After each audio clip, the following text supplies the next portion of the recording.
नमस्कार मैत्रिणींनो.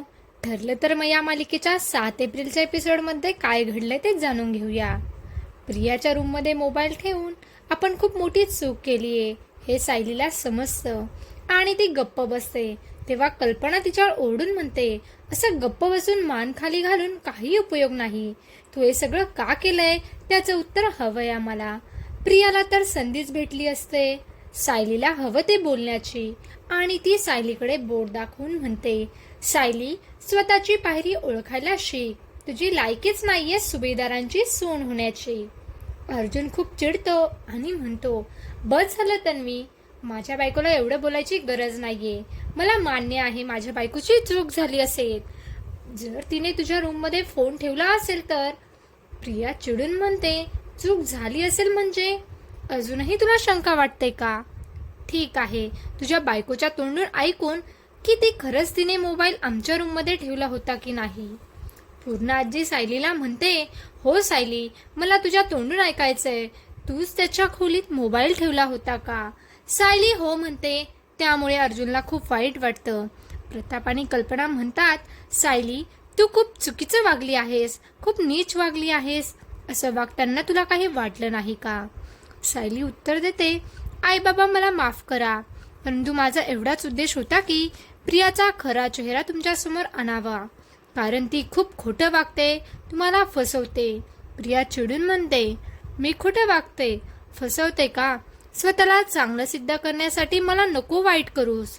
तर अश्विन म्हणतो, तन्वी तुला या घरात जो मान सन्मान मिळतोय ना तो तिला पाहावला जात नाहीये, त्यामुळे ती असं करतेय. अर्जुन अश्विनवर चिडून म्हणतो, बस झालं अश्विन, तुझी बायको खोटं वागून हा मान मिळवते आणि आज जरी माझ्या बायकोची चूक झाली असली, तिने चुकीच्या पद्धतीने पुरावा शोधण्याचा प्रयत्न केला, परंतु लवकरच आम्हाला पुरावा मिळेल आणि त्या दिवशी तुमच्याकडे बोलायला काही नसेल. प्रिया रडण्याचं नाटक करू लागते आणि म्हणते, पाहिलं का पूर्ण आजी, सायलीने चूक केली तरी सुद्धा मलाच बोलणी खाऊन घ्यावी लागतात, मीच वाईट झालीये. अश्विन, आपला या घरात राहून काही फायदा नाहीये. जोपर्यंत सायली आणि अर्जुन घरात आहे ना तोपर्यंत अशीच भांडण होत राहणार. ते आपल्याला एक क्षण सुद्धा सुखाने जगू देणार नाही. अश्विन म्हणतो, हो खरं बोलतेय तू, आणि तो चक्क प्रिया बरोबर हे घर सोडून जायला तयार होतो. प्रिया म्हणते, आपण रस्त्यावर राहू पण या घरात राहायचं नाही, आणि दोघेही घर सोडून जाऊ लागतात. घरातून बाहेर जात असताना प्रिया विचार करते, खरंच जर मला कोणी थांबवलं नाही तर मला रस्त्यावर राहण्याची वेळ येईल, कोणीतरी मला थांबवा. तेवढ्यात कल्पना म्हणते, थांब तन्वी, तू नाही घे घर सोडून जायचं. घर सोडून जायचं असेल तर या सायलीने घर सोडून जावं. अर्जुन म्हणतो, हो का मम्मा, जर असा न्याय असेल तर जेव्हा अस्मिताताई आमच्या रूममध्ये आमचं बोलणं ऐकण्यासाठी लपून बसलेली होती तेव्हा तू तिला घराबाहेर का नाही काढलं? या घरात मुलींसाठी आणि सुनेसाठी वेगवेगळा न्याय आहे का? आणि या तन्वीने घरात काय काय नाही केलंय. घरात दागिन्यांची चोरी केलीये. 2 दिवसांपूर्वी गुढीपाडव्याला जे घडलं ते सुद्धा तिच्यामुळेच घडलं. तेव्हा जर तुम्ही तिला लगेचच माफ केलं आणि आज माझ्या बायकोने एक चूक केली तर पुढील 6 महिने तुम्ही हेच बोलत राहणार. सायली पुन्हा एकदा पूर्ण आजी, प्रताप आणि कल्पनाची हात जोडून माफी मागते की माझं चुकलं.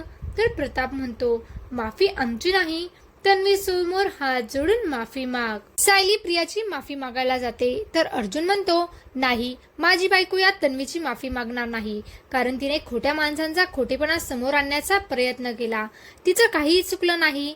आणि तो सायलीला घेऊन रूम मध्ये जातो. अर्जुन सायलीला जाब विचारतो की तुम्ही एवढी मोठी चूक कशी काय करू शकता? तर सायली सांगते, मला असं वाटलं की प्रिया महिपतशी बोलेल तर आपल्याला पुरावा मिळेल आणि तो पुरावा कोर्टात दाखवता येईल. अर्जुन सायलीला म्हणतो, असे पुरावे लपून छपून बनवलेले व्हिडिओ कोर्टात ग्राह्य धरले जात नाही. सायलीला हे माहीत नसतं, त्याबद्दलची अर्जुनची ती माफी मागते. इकडे साक्षी तुरुंगात असते तेव्हा एक लेडी कॉन्स्टेबल तिला खूप त्रास देत असते. तू एक नंबरची खोटारडी मुलगी आहेस. कोर्टात स्वतःच्या आईला खोटं सिद्ध केलं, स्वतःचा खोटा भाऊ उभा केला. तुझी सारखी नालायक मुलगी मी आजपर्यंत पाहिली नाही. तेव्हा साक्षी या लेडी कॉन्स्टेबलवर ओरडते तर ही लेडी कॉन्स्टेबल तिच्या तोंडावर पाणी फेकून मारते आणि म्हणते, तुझा बाप कितीही मोठा असला ना तर मी घाबरत नाही. पण हे सगळं महिपत पाहतोय.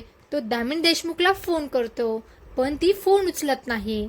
थोड्या वेळाने महिपती साक्षीला भेटतो. तेव्हा साक्षी विचारते, तुम्ही मला तुरुंगात कधी सोडणार आहात? तर महिपत तिला समजावून सांगतो, थोडे दिवस कळ काढ. मी जगातील सगळ्यात भारी वकील तुझ्यासाठी नेमली आहे. आता तू लवकरच तुरुंगातून बाहेर येशील. पुढील एपिसोडमध्ये पाहू की दामिनी देशमुख ज्या लेडी कॉन्स्टेबलने साक्षीला त्रास दिलेला असतो तिला धमकवणार की तू आता सस्पेंड होशील. मग आता पुढे काय होईल हे जाणून घेण्यासाठी व्हिडिओला लाईक करा, शेअर करा आणि चॅनलला सबस्क्राईब करायला विसरू नका. खूप खूप धन्यवाद. नमस्कार मैत्रिणी.